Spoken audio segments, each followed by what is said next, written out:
G'day Tiger fans, welcome back to the Tigercast YouTube channel. Hope you're all doing well. Today, for the end of the week, we're going to take a look at Ademyze's press conference from yesterday at the footy club, which is all about the upcoming game this week against North Melbourne. So, haven't seen it yet, so we'll jump across to the video now. We'll pause along the way and make some comments and just chat about what Aussier chats about. So, it's a bit like Gogglebox in some ways, isn't it? But we'll jump across now to the video and let's see what Ademyze had to say ahead of the North Melbourne game. It's almost a bit of a grand final for you. Like, do you set it up that way almost, like a chance to sort of create an atmosphere for this one? Oh, no, well, it's a chance to redeem ourselves from last weekend. We obviously gave ourselves an opportunity to win the game, and we fell short. So, our boys are really disappointed with our performance last week. Or not our performance, like I said, the result. Yeah, we've reviewed it. We'll train really hard today and go over there. We know that they play well at this ground. And hopefully redeem ourselves from last time we played them. It was a tight game and they got the chocolate, so we want to obviously go over and have a good performance. Tell you what, how's the first question? You can tell that's a genuine footy supporter. I don't want to say nothing because I've said the same thing about 4 times this week in relation to is it both teams' grand finals. I do love the authenticity of that question. I get it from a club and a coach perspective. They are not going to view it that way. At least outwardly, maybe inwardly it might be a little bit different. We'll never know, I guess, behind the 4 walls. I think most definitely from a supporter's perspective for both clubs, I really do think it is both teams' grand final from a supporter standpoint. It's a game that I believe both sets of fans believe they can win. I don't think either fan base thinks they can win the following week in round 24, given who we're both playing.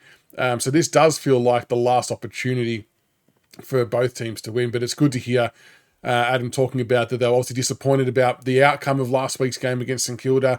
I thought the effort and all that was there as well. It was just that execution late in the game that really hurt. So no doubt they've gotten to work on that, and hopefully we can see something a little bit different this week. It wasn't necessarily as close as the final margin reflected, was it, on that previous one? Like they were leading most of the day. Yeah, we fought our way back. We started really well, and in the time. middle part of the game, I thought we didn't maximise our opportunities. I think there was a quarter we had 18 inside 50s to 4. Like I said, and then from half time it was an arm wrestle, and I think this weekend will be really similar. I think so too. Two teams that haven't won a lot of games, and they'll be itching to obviously taste that success, and the I suppose just the result gives you some comfort on what you're training. So we'll be going over there, and like I said, that we'll worry about our process, and hopefully that brings us the result we're after. The last game was interesting because I felt like that the first encounter against the Kangaroos was very much a contested slogfest. I don't think I've ever seen as many stoppages before in a game than I had that one. It was a brutal encounter. Nank and Big Tristan Sherry were absolute warriors going at it all game in the ruck. And it was just, I don't know, it was a bit of a different game for us. I didn't actually expect us to be able to go with a side in that contested space for as long as we did. We pretty much did it for the 4 quarters. But I reckon that both teams' football's progressed a little bit since then. Both feel like they're a bit more counter-attacking from half-back, taking a few more risks. The only thing that's obviously may mitigate all of that is if it's blustery and cold down in Tasmania, which it may very well have been in Melbourne this weekend as well anyway, that it might take away from, I suppose, the quick, skillful counter-attacking football for both clubs. But maybe it's going to be another contested slogfest. So hopefully we have the hardness of the bodies in there to be able to cope with that. What sort of things are you looking to fix from last week to this week? Conversion. Yeah, I just feel like and there's been a few games, and last time we played the Kangaroos, our start hasn't been good enough. Like last week, there's been a couple of weeks, even in the West Coast game, we've been jumped early, so that is an issue. We'll look to obviously start better. But there's just elements of our game we just haven't been consistent enough in all 3 phases. There's things around our defence, like we allowed way too many marks on the weekend. Defence stoppages have been pretty solid. Going forward. At the same time, we're not maximising when we do win and get that ascendancy. So there's the finer details around all 3 phases that we need to get better at and do it for longer. So for a young group, that's what we're striving to do, and hopefully we can do it. I definitely appreciate that there's a lot to work on across all parts of the grounds. I don't deny that, but I think from the outside looking in, if we just were able to fix up the front phase of the grounds with our execution going inside 50, I actually think that would probably solve a lot of the issues and would convert some of those close losses to wins.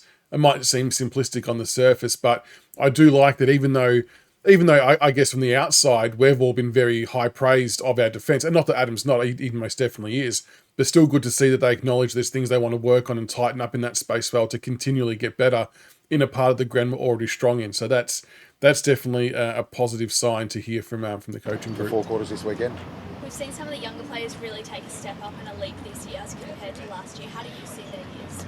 Yeah, no doubt, and we'll obviously Cubs. review that at the end of the year, and we've got a few of them that are out, unfortunately. But yeah, we expect growth, and we don't just expect growth with them. We expect growth with all of our boys that haven't played 100 games up until now, and we expect development and growth within our leaders. And this is where I'm glad he kind of said that, because for a while, and I think everyone who goes for Richmond kind of acknowledged this in some way, shape or form, but you don't really see that development and growth and stability from players or consistent output until they get to we kind of talk about that 50, 60, 70 game mark. Uze's mentioning 100 games as well as a bit of a mini milestone to get players to, and that just takes time. And up until you get to those numbers, there's just some inconsistencies that come with football with young players. It is what it is. It doesn't matter what club you support or watch, the same thing would happen. It's just how it unfolds. But the beauty is we've gotten a large chunk of games into players this year, and we get that one step closer to getting them to those big game milestones where we can start to hopefully see what type of player they are going to be long term for the Richmond Footy Club. So you're always striving to be better every time you walk in, let alone our first year players. So yeah, we've been really excited with what they're bringing. Like I said, unfortunately, a few of them are out through injury, but the guys that are still in there, like Luke Trainer will come back in the side this weekend. Luke Trainer. So we've still got a fair few young boys in the team. And yeah, just see growth in them every week, and whether that's minute by minute or quarter by quarter. But game by game, they're feeling like they belong, and we're just trying to fast track that. That's the important part, isn't it? Feeling like they belong. And I think someone like Luke Trainer looked like he felt he belonged, if that makes sense. He just had that sort of confidence and calmness about him out in the field, even though I know some of his disposals been a little bit iffy, but it's because he's trying to actually take off a dangerous kick. So I actually respect what he's trying to do, and that'll course correct naturally, no doubt. But good to hear that Uze said that Trainer's back. He was actually one that I had left out of my team selection. I just wasn't sure what the status was of the hip injury. But yeah, good to see that he's fit and firing and ready to go. Adem, the draft pick trade 12 months ago, what did you make of it at the time? And the draft trade. In hindsight, what a night that was. From Blair. Yeah, and we've spoken about this previously. Obviously, we've lost some terrific players, and not only the guys that are still in the system, but obviously Dusty and Dylan Grimes retiring. So I think our list dynamic has shifted. The angle that Journo was going for here. That's become a lot of energy. Journo was going for our angle as supporters, like how bad of a trade was it for development coaches, which is all, it's what we love doing. Like that's where you start as a coach. So you're peeling back and you're looking at goal kicking technique and kicking. He's not wrong. They're all development coaches, though. We're trying to fast track the development of all of our players because we've got so many in that category. So, and our older players, like I said, our leaders are really important with that. So the things that Lynchy and Dion and Nick and Brody and that are doing, and Nank, Tim Taranto. That's why it's worth keeping them around, those older guys. If you watch training today, they've got hands-on coaching out on the field, which helps us fast track the younger boys, and that's all I can ask. So I was trying to be more specific around that North Melbourne trade. Obviously, they went and grabbed Matt Whitlock. You got a future pick, and that's ended up to be pick 2 if you win this weekend. How do you look at that one now? Well done to the Journo for getting back on course and getting the angle in that he was wanting to go for, which is most definitely the supporter viewpoint about how the trade actually unfolded and who maybe won it. Respect. I don't know who the Journo was, but respect. Oh, well, that's more Blair. I sat there and watched it all unfold, and there's a risk with both of those things. Whether Matt Whitlock ends up playing 250 games, it could have looked the other way. So right now, that it looks like we might win out of that deal. But looks like might. When you look at the Kangaroos, they predicted that, or they would have felt that they're going to may have won a few of they've been in a lot of games this year, and they're obviously improving. So those things happen every year, and you probably can't look at the result of that until 10 years time. So right now, like I said, whether it's pick 2 and 3 or whether it's pick 2 and 6. We're going to get 2 young kids into our building, and 2 talented kids. I'll stop it there quickly. Look, Uze's probably ultimately right that we won't know the actual results of that until 10 years down the track, and that's definitely the correct in the club perspective. The fan perspective, we won it this year. we've won it no matter what, as far as the fans are concerned. I love just how different the mentalities are between supporters and behind the four walls. It's very funny to see the differences. But it all, I know we take the piss and joke about that trade, and we will probably continue to do so. But on a slightly serious note, he's right. Like North Melbourne, given how long they'd been in the rebuild for, and I don't want this to sound like a backhander because it's not, but they did have every right to back themselves in this year to improve. I was actually one that thought they were going to improve and shoot up the ladder as well. So it's obviously backfired, but at some point as a club, you do have to take a calculated risk to back yourself in as a footy club to improve. It's not panned out well for them, panned out wonderfully for us. So it'll be interesting to see what picks we do end up with. To add to the ones that we've already got, and it will help with our future. So, do you like to keep them there? Keep that pick? Oh well, like I said, Blair, sort of a more mature guy. Yeah, that's up to Blair. He's the best in the business. He's the best. So on the night, things might change, but right now, our draft hand is really strong, and we're looking to add young talent to our list. And whether he does anything different on the night, we're not going to tell you right now. But like I said, to be in that position is a good spot to be in. Like, again, this is conflicting point of view. As a supporter, I both love and hate how close we keep our cards to our chest. Hate because we're all eager to know what we're going to do. Just the nature of being a supporter and wanting the best for the footy club. But obviously wrapped that we do keep our cards so close to our chest that no one really gets a read on what Blair Hartley's doing.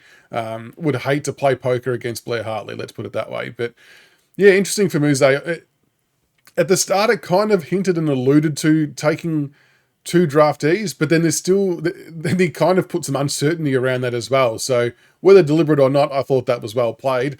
I still don't know what I think we'll do. It depends on if there's a good experienced player on offer that's in the right age bracket, but I definitely won't be against going to the draft, and I wouldn't be against if we split and traded for a player of some kind as well. But you know what? The best thing is Blair's got options, and Blair's also very good at creating options that no one thought were once there. So we have the right person at the helm to direct us through this period of time over the next few months, which is awesome. Talking about redevelopment, we can see the Shakhtar stands going down. How is this the excitement for everyone? Well, it's mixed emotions. Like seeing it like the guys that have been here for a long time, like Livo and Tim Livingston and Blair and a lot of our staff they stood out there watching it happen. So there's obviously a sadness to it, but at the same time, when it's a rebirth and a regeneration of not only our team but definitely our club. So moving forward, it's going to be an amazing facility. Yep. So right now, it's sad that there's a bit of space. It might be a bit windier here for the next 12 months, but as we see that starting to grow, hopefully, like I said, it can grow with our group and we can grow as a club. Ross Lyon came. Yeah, it would have been very mixed emotions, and you can sort of see that from the comments on socials as well. Some people have maybe a bit more of attachment to the stand than others. I think, look, progressions is the main thing in the way forward, and the club's done everything right, by talking to the Jack Dye family, making sure they're involved in the loop and essentially had their blessing to go down this path. And obviously the new stand will still be called the Jack Dye stand. But it's going to make the football club a much better place and be able to fit more people in so we all get a better experience going to watch, whether it's VFL, AFLW, or training sessions, whatever it might be. So long term, it's definitely the right thing to do, but there would definitely be a sentimental part from a lot of people. Yeah, not wanting to see the stand go, but it's all going to be for a better cause down the track, no doubt.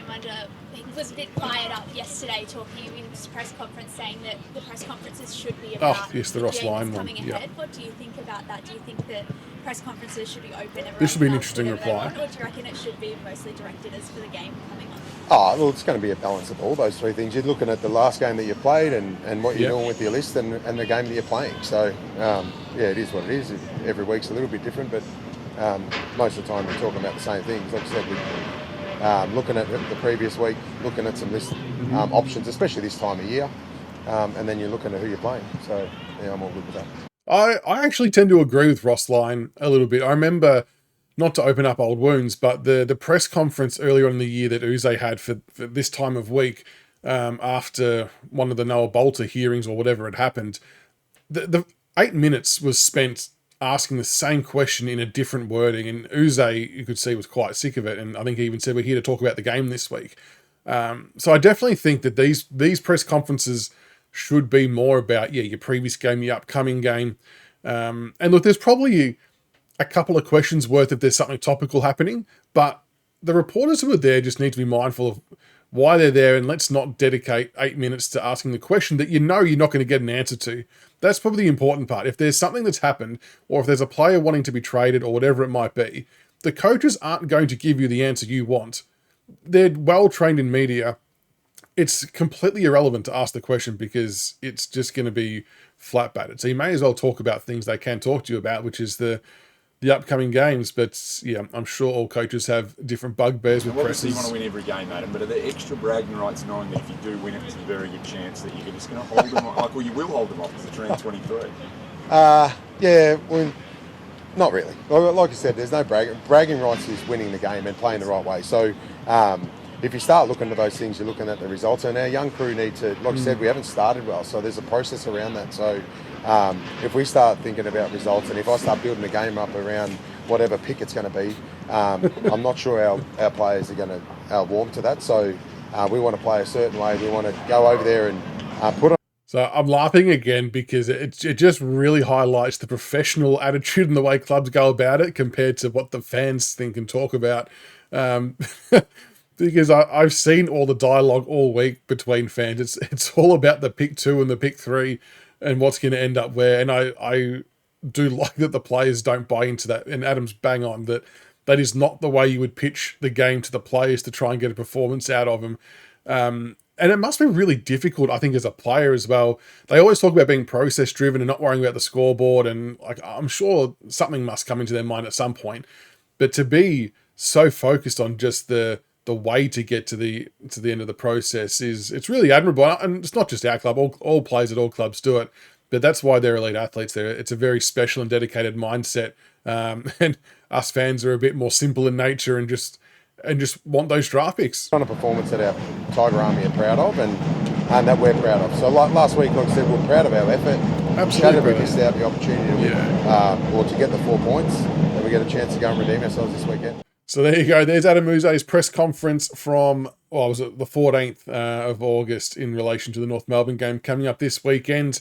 Again, I want to shout out to the club for enabling us to be able to hear the reporters' questions too. I know that sounds very basic, but a lot of clubs, and even we've been a little bit guilty of it over the years, that coaches are answering questions and we can't hear what the question is. So you're trying to kind of piece together the question with the answer, which was never helpful. So that was awesome. You can hear what was being asked. But well done to Uze. I found that one to be a very funny press conference just because it highlighted some stark differences between how fans think and feel versus the reality of the club and what they actually do on a day-to-day basis and how they prepare and go about games.